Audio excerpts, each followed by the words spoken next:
ننتقل إلى المحور الثاني في تحليل النص، وهو أن ننظر إليه من زاوية تبرير التقطيع. فنسائل الكاتب سؤالا بارزا. السؤال الأساسي هو لماذا، يمكن أن أضع هذا السؤال، لماذا التغيير في مقاطع السرد؟ لماذا يعتمد الكاتب مبدأ التغيير؟ بمعنى سأشير إلى هذا التغيير بنقاط حمراء. مثلا لماذا يجعل الكاتب هذا النص منتقلا من خطوة فيها استقامة للخط أو للمنحنى السرد إلى نقطة أخرى تكون فيها يعني وضعية الحدث في مرتبة بين قوسين أعلى، ثم نقطة أخرى تختلف عن سابقتها، وأخريات تختلف عن سابقتها إلى آخر النص. بمعنى هذه النقط الحمراء التي أضعه هنا على منحنى السرد إنما تعتبر نقط ومظاهر للتغيير. نحن في المحور الثاني ننظر إلى النص من هذا الباب، تبرير التقطيع. لماذا؟ بمعنى ما هو أو ما هي الدوافع التي جعلت النص ينتقل من أوضاع إلى أوضاع؟ لماذا مثلا لم يكتب النص على هذا الشكل ويكون منحنى الكتابة من نقطة البداية إلى نقطة النهاية في شكل خطي مستقيم؟ أكيد أن هذه الطريقة في الكتابة لا يمكن أن تحصل أساسا، وإن حصلت فبدرجات يعني بسيطة جدا من التغيير. فقضية الاستمرار على خط واحد وعلى مستوى واحد في الكتابة يمكن أن تورث لك ولي أيضا يعني الكسل، ويمكن أن تغفو وسط وأنت تقرأ قصة يعني بهذه الطريقة. لذلك فالكاتب هو ملزم بأن يغير من أوضاع الأحداث، وملزم بأن يراوح يعني بين نقطة في مستوى يعني أقل ونقاط في مستويات مختلفة. وبذلك فاعتماد الطريقة في الكتابة هي ضرورة من ضرورات الكتابة. نقول لماذا التغيير؟ هذا هو السؤال الأساسي. لماذا التغيير؟ الجواب سيكون باستثمار نموذج أو الدرس الثاني من درس اللغة اللي هو البرنامج السردي. البرنامج السردي يقوم على 4 مفاهيم. المفهوم الأول هو مفهوم التحفيز. سأكتب هذه المفاهيم كلها وسأشرحها فيما بعد. المفهوم الثاني وهو المقدرة. المفهوم الثالث هو الإنجاز. والمفهوم الرابع هو الجزاء. هذه المفاهيم كلها يمكنني أن أشرح بها وأبرر بها سبب التغيير في طريقة السرد. ماذا نعني بالتحفيز؟ يربط هذه المفاهيم كلها بعامل الذات أساسا. عامل الذات بمعنى الشخصيات التي تقوم بالأحداث وتعيشها. فمفهوم التحفيز ماذا يعني؟ التحفيز معناه هي كل ما يمكن أن يشجع الذات وأن يحفزها ويدفعها من أجل تغيير أوضاعها نحو تحقيق الهدف اللي هو الموضوع الذي نسميه في النموذج العملي بعامل الموضوع. فمثلا الأطفال، ما الذي حفزهم في القصة؟ الأطفال 3. ما الذي حفزهم لإنجاز الموضوع؟ وإنجاز الموضوع هنا أكيد هو البحث عن السعادة. أولا لأنهم مقصيون اجتماعيا، لأنهم مهمشون اجتماعيا، لأن لا آباء وأمهات لهم. بمعنى هذه كلها أمور يمكن أن تكون محفزة. لدينا محفزات أخرى يمكن أن نعرضها في المحور الثالث ضمن ما نسميه بالعلاقات بين العوامل. سنأتي على ذلك أو على ذكر ذلك. التحفيز إذن هي أساليب تشجع الذوات لكي توصلها ولكي يعني تدفعها من أجل تحقيق الموضوع. بالنسبة للمقدرة، كل ذات، كل شخصية من الشخصيات سواء كانت ثانوية أم لم تكن كذلك، فالمقدرة هي مجموع المؤهلات الفكرية والجسدية والنفسية التي تدفع بالذات وتجعلها قادرة على الفعل. فمثلا بالنسبة لي على سبيل المثال، أعطوا مثال من رواية اللص والكلاب. ما هي المقدرة التي تميز سعيد مهران وتجعله متمكن من إنجاز بين مزدوجتين الهدف؟ من المقدورات قدرته على حمل السلاح، قدرته على مواجهة العدو وإطلاق الرصاص على سبيل المثال، قدرته على التخفي، قدرته على خياطة بدلة. هذه تدخل في باب المقدورات. ما هي المقدورات التي تتميز بها الطفلة كوثر؟ قادرة على مغادرة أسرتها، قادرة على السير ليلا في اتجاه الغابة، قادرة على تعقب النار ولو أنها خائفة. ما هي مقدورات المرأة العجوز؟ قادرة على استقطاب الطفلة كوثر من أجل تلبية طلبها هي.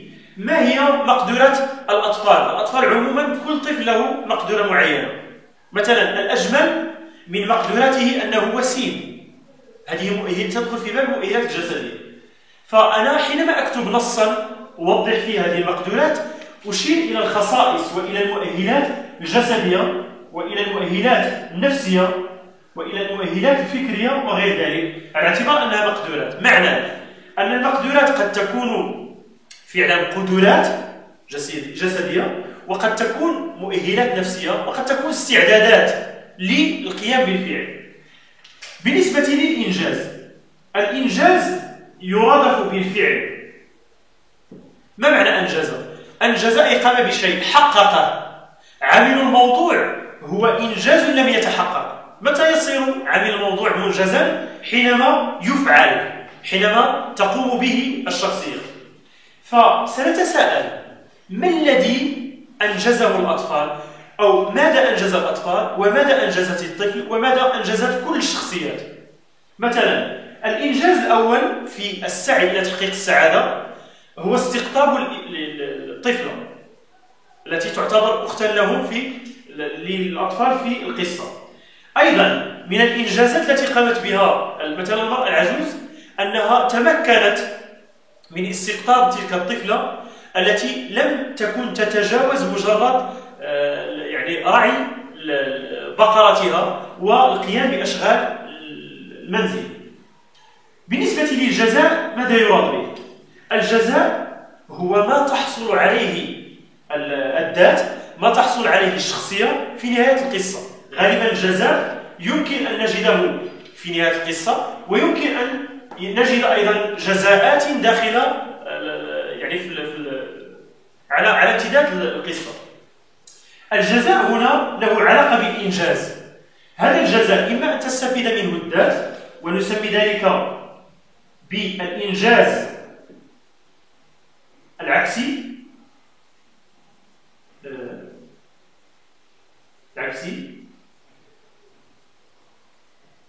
وإما أن نسميه بالإنجاز العبوري. ماذا نعني بذلك؟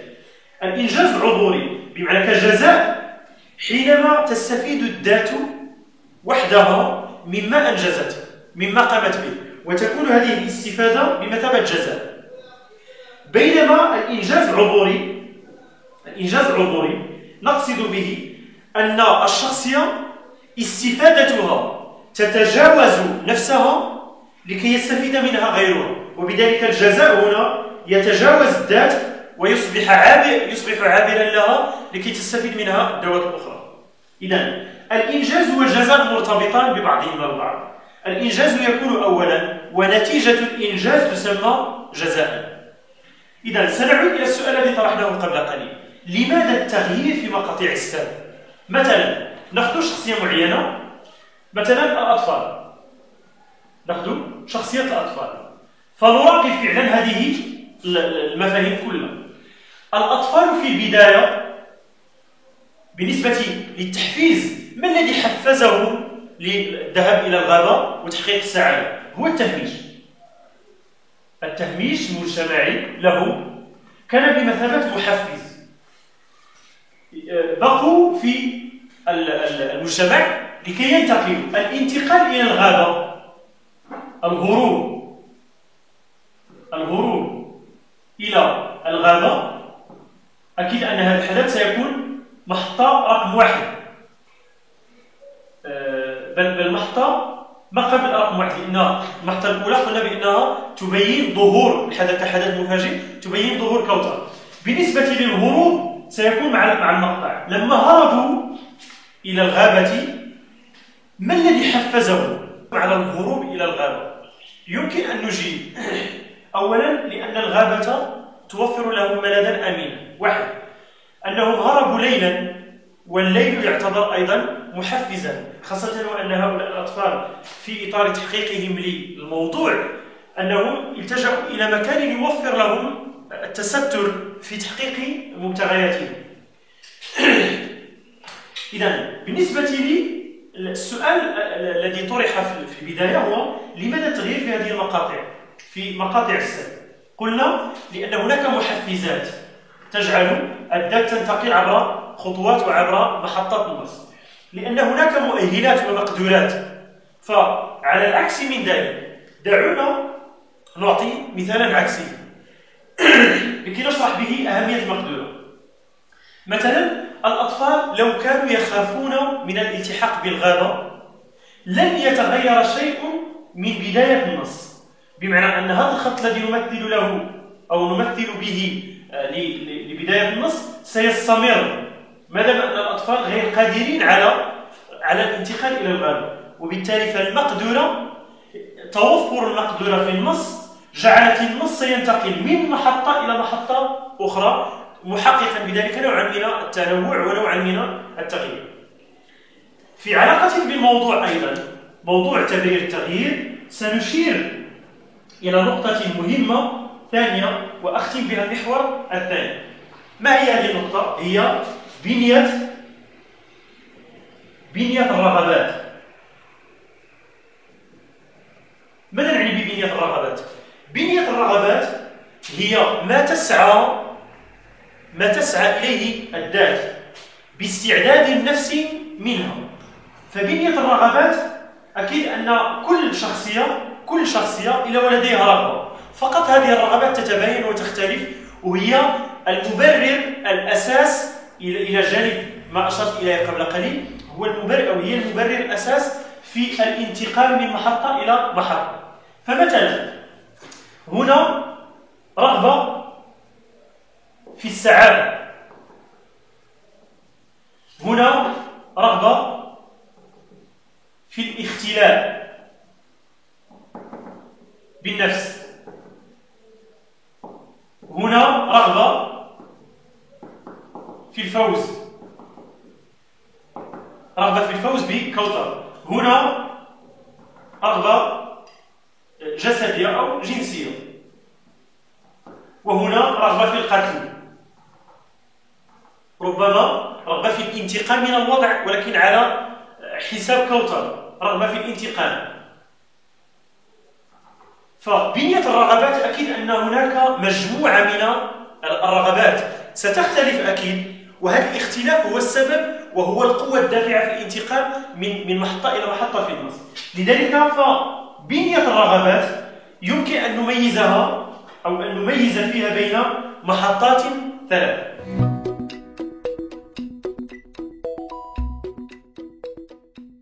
بالنسبة لي بنية الرغبات التي تعتبر من مبررات التقطيع السردي ومن مبررات تغير في المقاطع، هذه الرغبات المتباينة التي يمكن أن نتحدث فيها أو عنها من خلال محور الاختلاف والتعدد، لأن الرغبة ليست واحدة كما أشرت هنا. مثلا رغبة الأطفال في السعادة، رغبة الأطفال في الاختلاء بأنفسهم، رغبة الأطفال بالفوز إلى غير ذلك. فكلما تعددت الرغبات كلما سلم النص من الهدوء والاستمرار في خطية. كلما تعددت الرغبات واختلفت، هنا اختلفت وتصارعت، يعني تعدد في الرغبات وهنا الصراع أو صراع الرغبات. كلما تصارعت وكلما اختلفت وتعددت كلما كان هذا الفعل انتقال من خطوة إلى خطوة. ثم أكيد أن هذه الرغبات كلها في نهاية المطاف تنتهي إلى مصير. أنا سأسمي المحور الثالث في الحديث عن بنية الرغبات ببنية أو مرحلة المصير، بمعنى إلى ما تنتهي إليه كل هذه الرغبات. رغبة الطفلة تختلف عن رغبة الأطفال، رغبة المرأة العجوز تختلف عن رغبة الطفلة وعن كذلك رغبة الأطفال، ولكن في نهاية المطاف كل رغبة تنتهي إلى مصير، وهذا المصير هو الذي يجعلنا نعود إلى نقطة البدء كما بدأها الكاتب بطبيعة الحال في إطار الكتابة السردية القصصية. الآن سننتقل إلى المحور الثالث ونعمل على شرح.